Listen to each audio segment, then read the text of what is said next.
Primeiramente, nós vamos estar lendo Evangelho de João, capítulo 14. E depois nós vamos encerrar, irmãos, a leitura bíblica no livro do Apocalipse. Evangelho de João, capítulo de número 14. Hoje, irmãos, estive alguns momentos na presença de Deus, pedindo, irmãos, a direção e a revelação para pregar nessa noite. Não obstante todos esses anos que nós pregamos, irmãos, para mim, sempre, aliás, um culto é um culto. Então a gente, irmãos, vai buscando a Deus, sempre, irmãos, pesa sobre nós essa responsabilidade, amém? E o Espírito Santo me deu uma direção e eu quero falar sobre bênçãos futuras, né, que estão ostentadas dentro da palavra de Deus. Evangelho de João, capítulo de número 14, a partir do versículo de número 1, diz assim: Não se turbe o vosso coração. Credes em Deus, credes também em mim. Na casa de meu Pai há muitas moradas. Se não fosse assim, eu vos teria dito: vou preparar-vos lugar. E se eu for e vos preparar lugar, virei outra vez e vos levarei para mim mesmo, para que aonde eu estiver, estejais vós também. Vamos ao livro de Apocalipse. Apocalipse capítulo 21.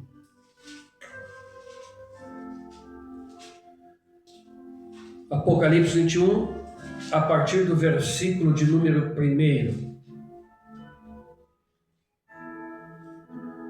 Diz assim, irmãos, o texto: E vi um novo céu e uma nova terra, porque já o primeiro céu e a primeira terra passaram, e o mar já não existe.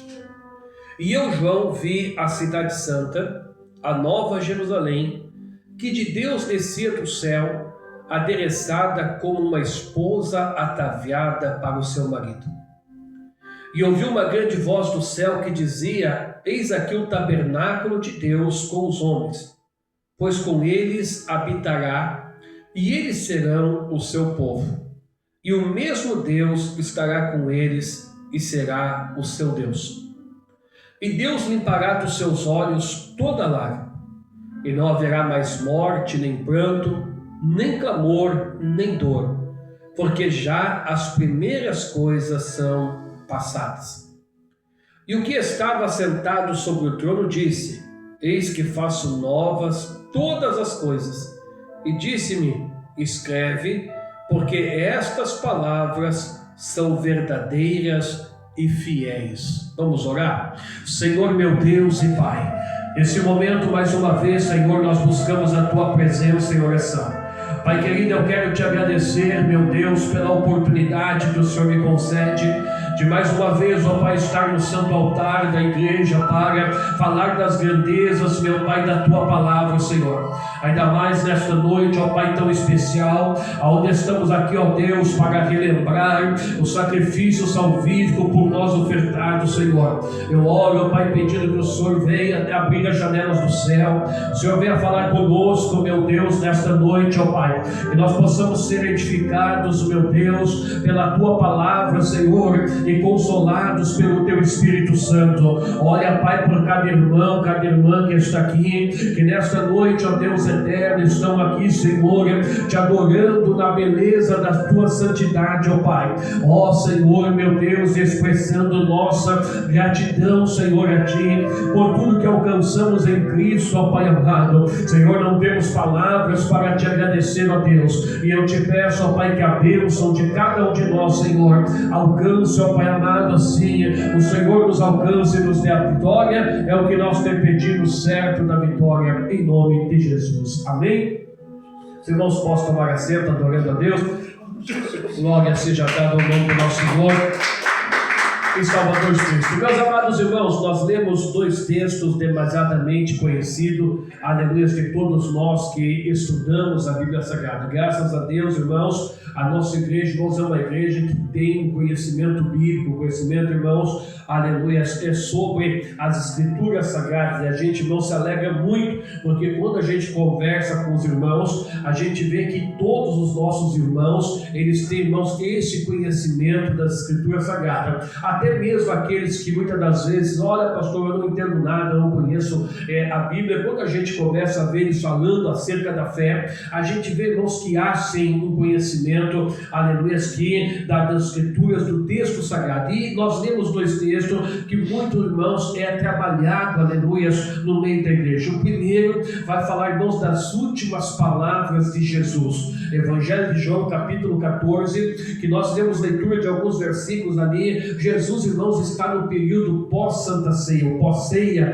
aliás, como os irmãos permitir. Nós sabemos que Jesus, irmãos, ele vai fazer aquela cerimônia, a última Páscoa celebrada por ele e instituída ali a Santa Ceia. E naquela ocasião, irmãos, Jesus revela que ele vai ser, irmãos, entregue nas mãos dos gentios, vai ser morto e vai ser crucificado. O coração dos discípulos se entristece com isso. E quando o coração deles está entristecido, Jesus começa, irmãos, a consolar os discípulos. É as últimas palavras de Jesus dentro daquele cenáculo. Aleluia. E então ele vai dizer: não se turbe o vosso coração. Credes em Deus, credes também em mim. Na casa de meu Pai há muitas moradas. Se não fosse assim, eu não vos teria dito: vou preparar-vos um lugar. Ora, meus amados irmãos, o que Jesus está dizendo para os discípulos é que eles não deveriam estar com o coração entristecido por causa daquilo que aconteceria com ele, por causa da morte de Cristo, por causa da crucificação, aleluia, que ele haveria de enfrentar. Aleluia, quando os discípulos se viram diante da realidade, meus amados irmãos, que Jesus iria ser morto, isso trouxe uma tristeza. E Jesus então agora vai consolar o coração deles com uma promessa. E qual é a promessa que Jesus vai dizer? Jesus disse: olha, na casa de meu Pai tem muitas moradas, eu estou indo preparar uma para vocês, aleluia,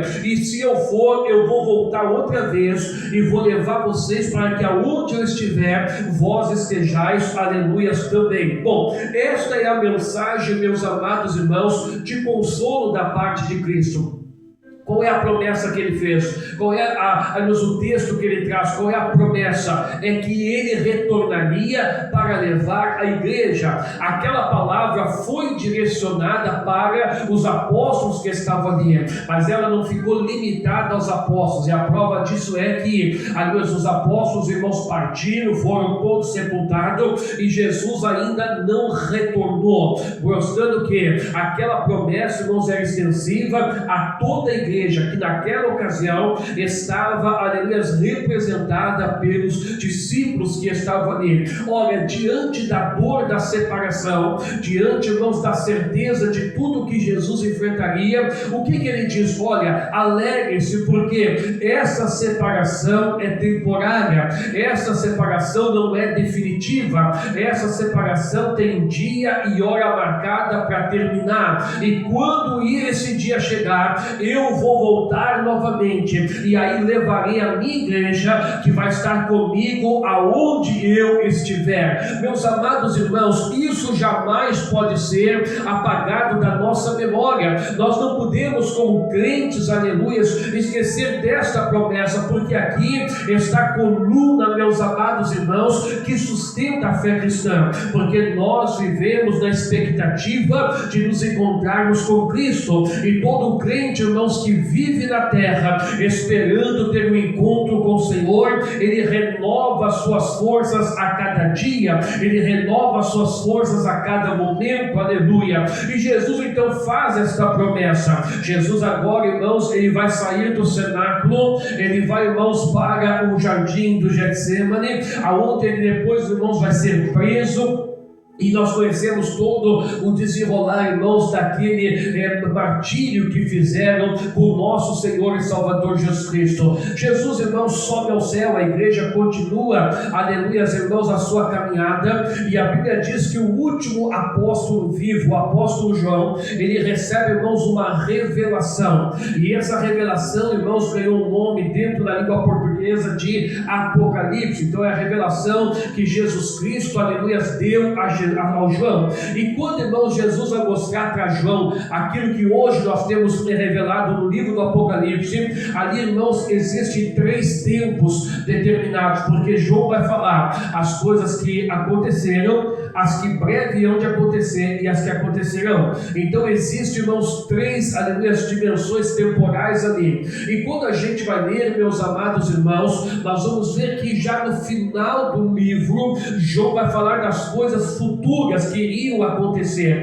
E, irmãos, quando ele vai falar da manifestação do anticristo, da besta, do retorno de Jesus, do período milenar, da vitória de Cristo sobre os inimigos e da igreja, aleluia. Ele, meus amados irmãos, quando ele já está indo para o juízo final, quando ele está indo para o apagar das luzes, ele vai dar um testemunho. E qual é o testemunho que João vai dar? Ele vai dar o testemunho que ele viu o lugar que Jesus havia prometido que iria preparar para nós. Lembramos nós que a Bíblia diz, irmãos, a lei diz que o testemunho de 2 pessoas são verdadeiras, aleluia. Ora, Deus, irmãos, Cristo, melhor dizendo, ele promete.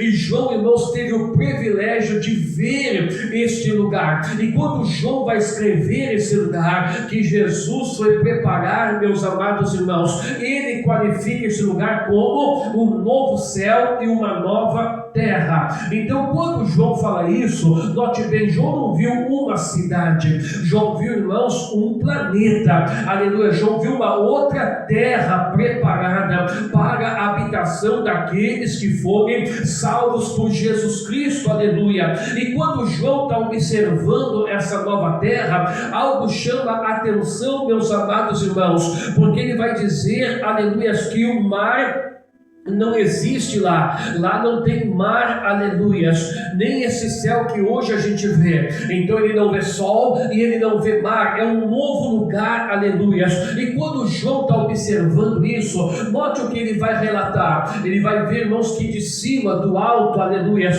vem descendo, o que ele vê? Uma cidade semelhante a Jerusalém terrena que ele conhecia. Só que essa Jerusalém que ele está vendo descendo, ela está, irmãos, muito bonita. Tamanha era a beleza dessa cidade que ele vai querer compara ela a uma noiva, aleluia, preparada para o casamento. Quando ele está olhando para aquela cidade perplexo, vendo aquilo que está descendo, ele ouve uma voz que clama dizendo, aleluia, eis aí o tabernáculo de Deus com os homens, porque ele habitará com eles para sempre e eles serão seu povo. Olha, meus amados irmãos, para nós entendermos mais detalhadamente o que o texto aqui está nos revelando nesta noite, basta nós, irmãos, fazermos uma breve recordação, aleluia.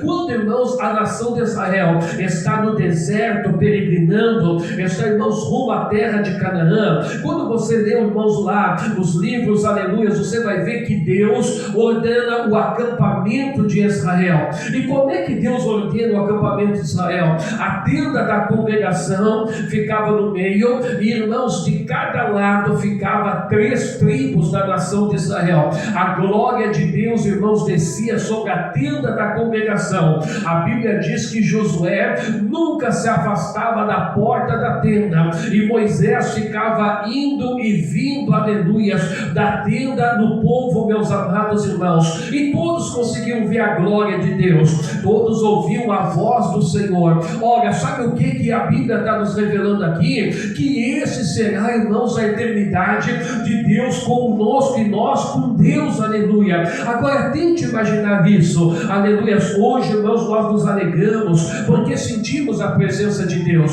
Hoje nós nos alegramos porque oramos e o Espírito Santo, irmãos, fala conosco. Hoje nos alegramos, aleluia, porque sabemos que quando nós estamos precisando de um socorro, Deus entra com a providência e nós não enxergamos Deus, nós não tocamos Deus, Deus, aleluia. Nós somente sentimos Deus e a presença de Deus já nos impacta e causa alegria. Agora imagine você viver numa nova terra, aonde, meus amados irmãos, a igreja que você vai frequentar não é uma igreja como você frequenta hoje, a igreja que você vai frequentar para entoar o teu cântico, porque não haverá mais pregação lá, somente haverá louvor. Você vai cantar diante da presença de Deus Todo-Poderoso. Tente imaginar a cena, você chegando diante, aleluia, do tabernáculo de Deus, diante, meus amados irmãos, da casa de Deus, aleluia, a glória de Deus refugindo naquele lugar, e você entoando um cântico, aleluia.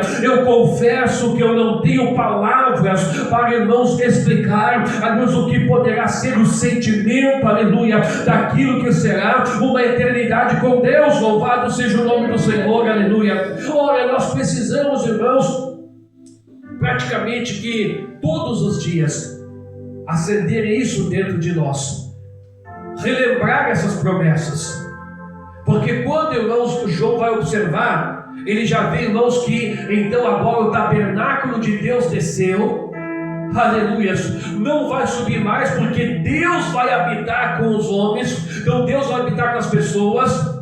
E olha só, a mesma voz que falou isso para ele, diz o seguinte: e Deus limpará dos seus olhos toda lágrima, e não haverá mais morte, nem pranto, nem clamor, nem dor, porque já as primeiras coisas são passadas. Eu não acredito num lugar tão bom como a eternidade com Deus. Eu não acredito, irmãos, que haja um lugar tão bom quanto, aleluia, nós entrarmos nesse lugar, prometido por Cristo, preparado por Ele, está à nossa espera, porque João viu tudo pronto, João viu tudo preparado, aleluia. E note bem, tente imaginar, irmãos, um lugar aonde você vai ser consolado. E eu quero chamar a vossa atenção, porque eu sei, irmãos, que a vida não é um mar de rosa, como a gente diz.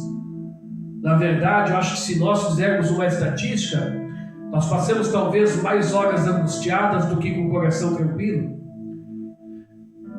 As coisas ruins que acontecem na vida impactam muito mais do que as coisas boas. Porque uma pessoa pode viver, irmãos, 364 dias do ano colecionando bênção. Mas se no único dia ou no último dia acontecer, irmãos, algo errado, a alegria dos 364 dias que passaram, ela acaba-se.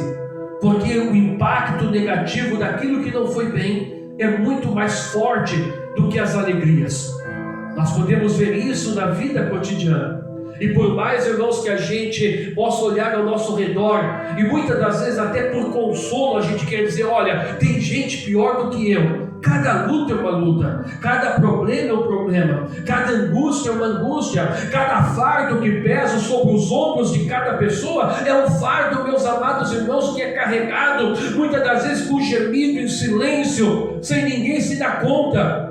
Agora, quando eu olho, irmãos, para o que João ouve, aleluia, que quem fala, ele vai dizer que lá Deus enxugará dos olhos toda lágrima.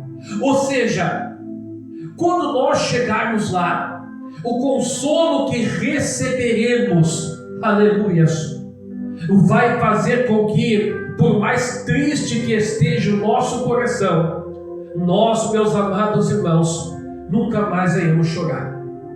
Então é incomparável. O céu é um lugar de consolo, porque quando você chegar lá, eu não creio, irmãos, numa eternidade sem consciência. Eu não consigo enxergar isso na Bíblia. Aliás, o próprio Jesus, quando ele fala acerca do rico e do Lázaro, do mendigo que morreu, ele vai falar que eternidade não é um lugar de inconsciência, eternidade é um lugar de consciência.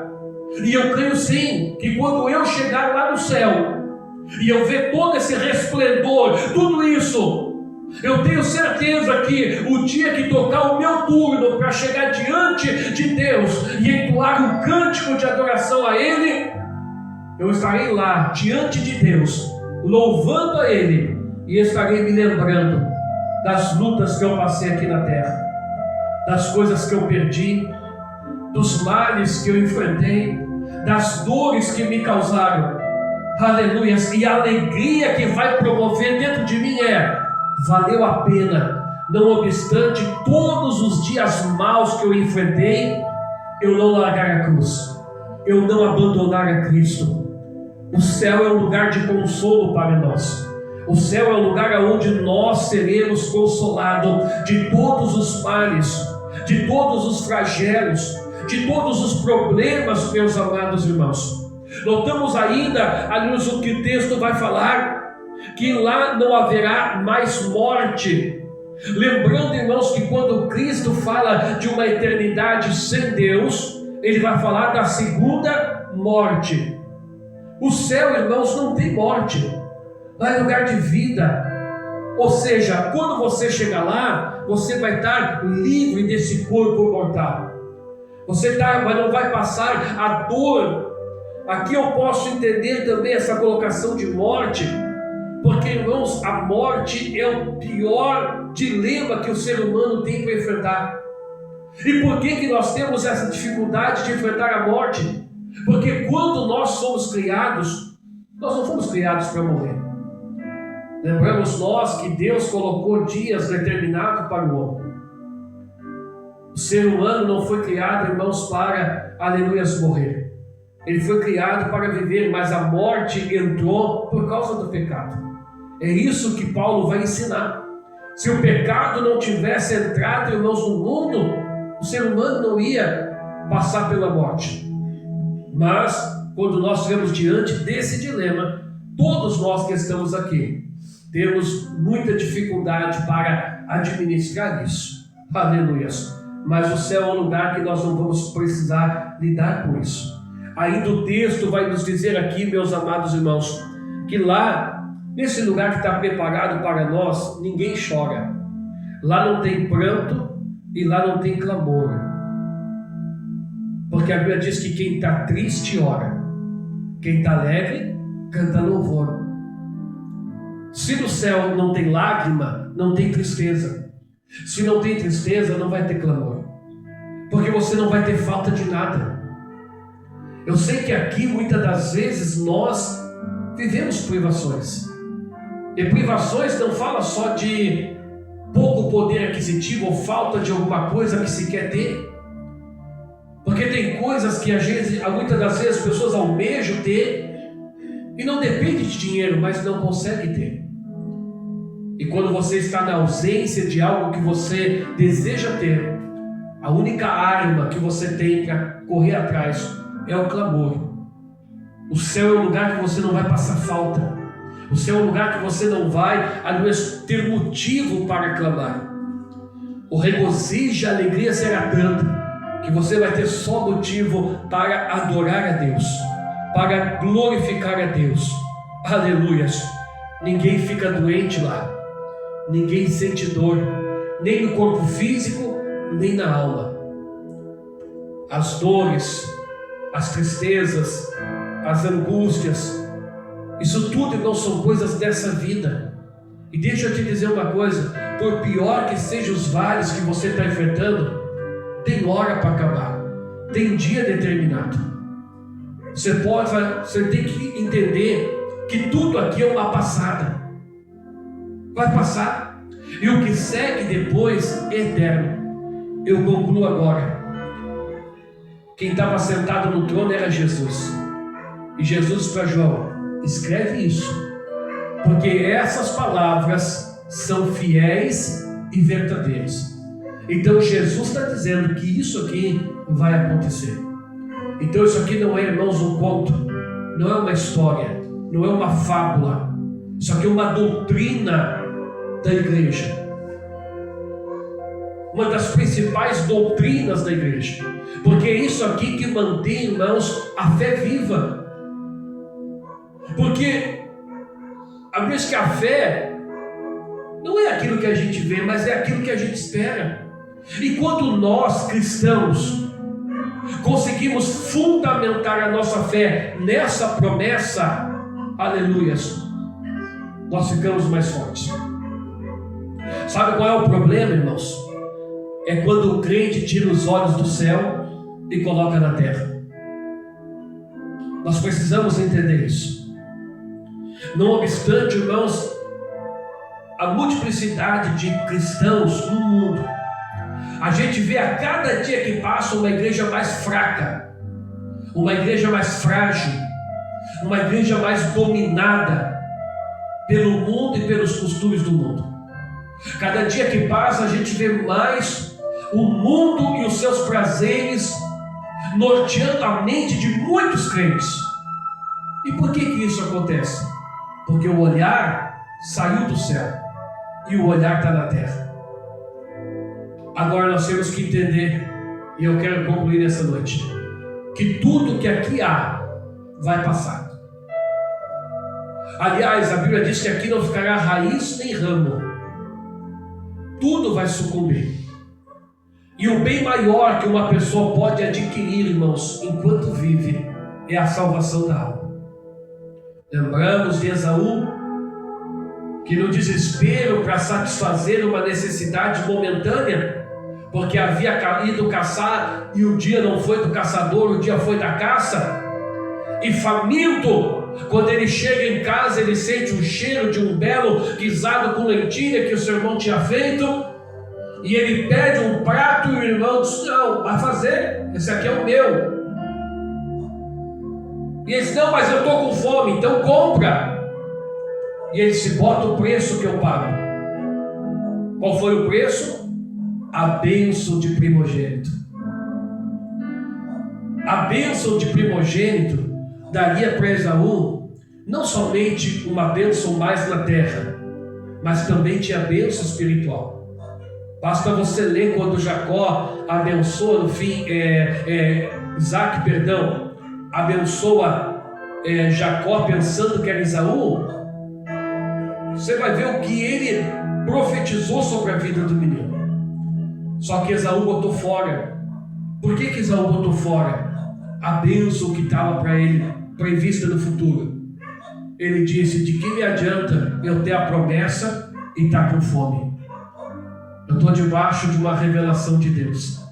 Tem muito crente que está trocando a promessa do futuro para resolver um problema no presente.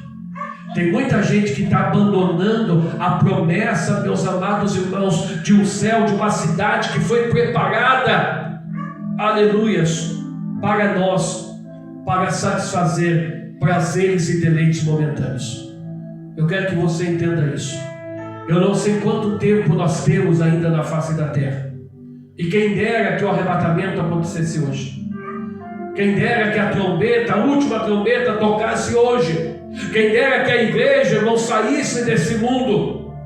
Porque eu não consigo, irmãos, acreditar que algum justo viva bem no mundo que nós estamos vivendo hoje. Eu não consigo crer, irmãos, que alguém que tenha compreensão das Escrituras se sinta confortável nesse mundo.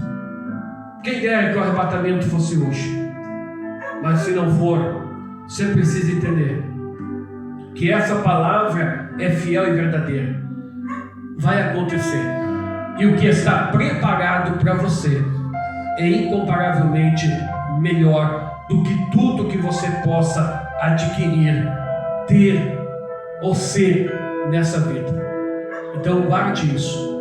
Irmãos nossos, os primeiros anos da igreja, os primeiros séculos, morriam mortes cruéis e não negavam. Por que não negavam? Porque eles tinham isso aqui, vivo dentro deles.